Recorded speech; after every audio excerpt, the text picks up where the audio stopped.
នេតិជាមួយព្រះ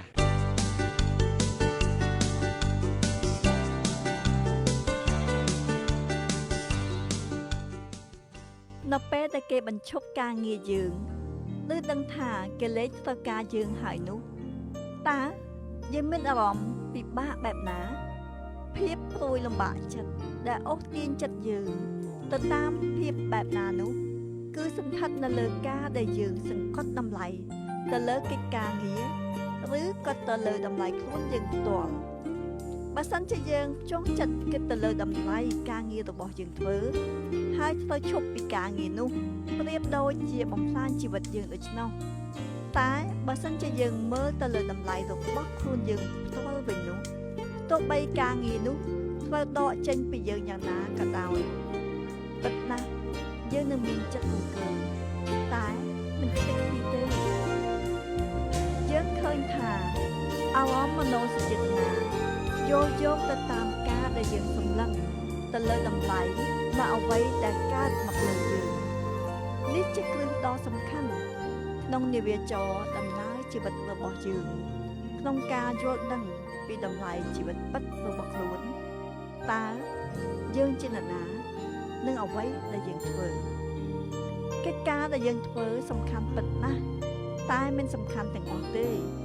គឺជីវិតទេដែលសំខាន់ជាងអ្វីទាំងអស់ដែលយើងធ្វើថ្លឹងថ្លែងពីអ្វីដែលយើងធ្វើនិងពីបញ្ហាដែលយើងជួបប្រទះទៅលើជីវិតរបស់យើងបច្ចុប្បន្ននិងអនាគតកាលដ៏អស់កលគ្រឹះតម្លៃនៃជីវិតអ្នកគ្រីស្ទានគឺថាយើងជារបស់ផងទៅជាអង្គម្ចាស់ដូច្នេះ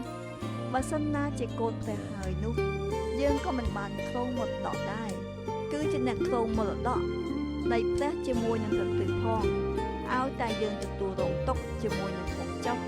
ដើម្បីឲ្យបានដំណើរឡើងទូលខ្លួនបាននៅពេលណាដែលយើងកាន់ខ្ជាប់លើសេចក្តីពិតនេះទោះបីនៅពេលជីវិតយើងជួបនឹងឧបសគ្គពិបាកបែបណាក៏ដោយក៏គ្រាន់តែរង្គើប៉ុណ្ណោះតែវាមិនរលំដួលបាក់បែកខ្ទេចខ្ទីឡើយលោកសាវកប៉ូលបាននិយាយថាទ្រង់មានបន្ទូលមកខ្ញុំថា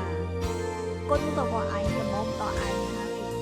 បិទកម្លាំងឯងបានពេញខ្នាតដោយសេចក្តីកំសោយដូច្នេះខ្ញុំនឹងសួរអួតពីសេចក្តីកំសោយរបស់ខ្ញុំដោយអំណរជាខ្លាំងដើម្បីឲ្យព្រះចេស្តានៃព្រះគ្រីស្ទបានសន្ធិដ្ឋនៅនឹងខ្ញុំហេតុនោះបានជាខ្ញុំអរសប្បាយក្នុងការដែលមានសេចក្តីកំសោយក្នុងការដែលគេថ្មេះតេះដៀលក្នុងសេចក្តីលំបាកការគេធ្វើទុកបៀតបៀនហើយក្នុងសេចក្តីដែលខ្ញុំត្រូវចង្អៀតចង្អល់ដោយយល់ដល់ព្រះគ្រីស្ទត្បិតកាល